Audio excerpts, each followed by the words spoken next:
I imagine the teary sighs emanating from the Capitol and pretend to brush away a tear of my own. Then I squeeze through the opening in the rocks out into the night. My breath makes small white clouds as it hits the air. It's as cold as a November night at home, one where I've slipped into the woods, lantern in hand, to join Gail at some prearranged place where we'll sit bundled together, sipping her tea from metal flasks wrapped in quilting, hoping game will pass our way as the morning comes on. Oh, Gail, I think, if only you had my back now. I move as fast as I dare. The glasses are quite remarkable, but I still sorely miss having the use of my left ear. I don't know what the explosion did, but it damaged something deep and irreparable. Never mind. If I get home, I'll be so stinking rich, I'll be able to pay someone to do my hearing. The woods always look different at night. Even with the glasses, everything has the unfamiliar slant to it, as if the daytime trees and flowers and stones had gone to bed and sent slightly more ominous versions of themselves to take their places. I don't try anything tricky, like taking a new route. I make my way back up the stream and follow the same path back to Rue's hiding place near the lake. Along the way, I see no sign of another tribute, not a puff of breath, not a quiver of a branch. Either I'm the first to arrive or the others positioned themselves last night.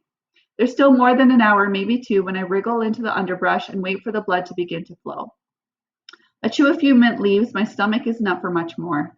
Thank goodness I have Peeta's jacket as well as my own. If not, I'd be forced to move around to stay warm. The sky turns a misty morning gray, and still there's no sign of the other tributes. It's not surprising, really. Everyone has distinguished themselves either by strength or deadliness or cunning. Do they suppose, I wonder, that I have Peeta with me? I doubt Foxface and Thresh even know he was wounded. All the better if they think he's covering me when I go in for the backpack. But where is it? The arena has lightened enough for me to remove my glasses. I can hear the morning birds singing. Isn't it time? For a second I'm panicked that I'm at the wrong location. But no, I'm certain I remember Claudius Templesmith specifying the cornucopia. And there it is, and here I am. So where's my feast? Just as the first ray of sun glints off the gold cornucopia, there's a disturbance on the plain. The ground before the mouth of the horn splits in two, and a round table with a snowy white cloth rises into the arena. On the table sit four backpacks, two large black ones with the numbers 2 and 11, a medium-sized green one with the number 5, and a tiny orange one, really I could carry it around my wrist, that must be marked with a 12. The table has just clicked into place when a figure darts out of the cornucopia, snags the green backpack and speeds off. Foxface. Leave it to her to come up with such a clever and risky idea. The rest of us are still poised around the plane, sizing up the situation, and she's got hers. She's got us trapped too, because no one wants to chase her down, not while their own pack sits so vulnerable on the table. Foxface must have purposefully left the other packs alone, knowing that to steal one without her number would definitely bring on a pursuer. That should have been my strategy. By the time I've worked through the emotions of surprise, admiration, anger, jealousy, and frustration, I'm watching that reddish mane of her hair disappear into the trees well out of shooting range. Huh. I'm always dreading the others, but maybe Foxface is the real opponent here.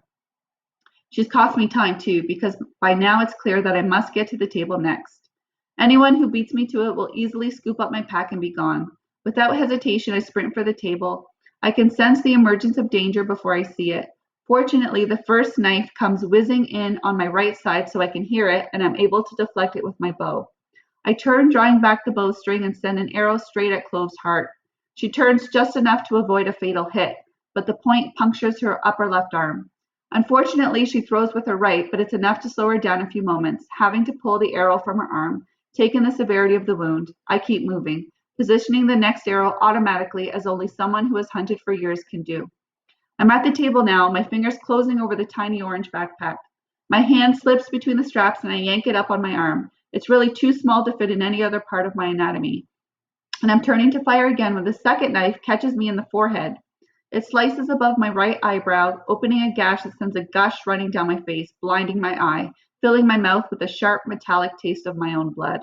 I stagger backward, but still manage to send my readied arrow in the general direction of my assailant. I know as it leaves my hands it will miss, and then Clove slams into me, knocking me flat on my back, pinning my shoulders to the ground with her knees.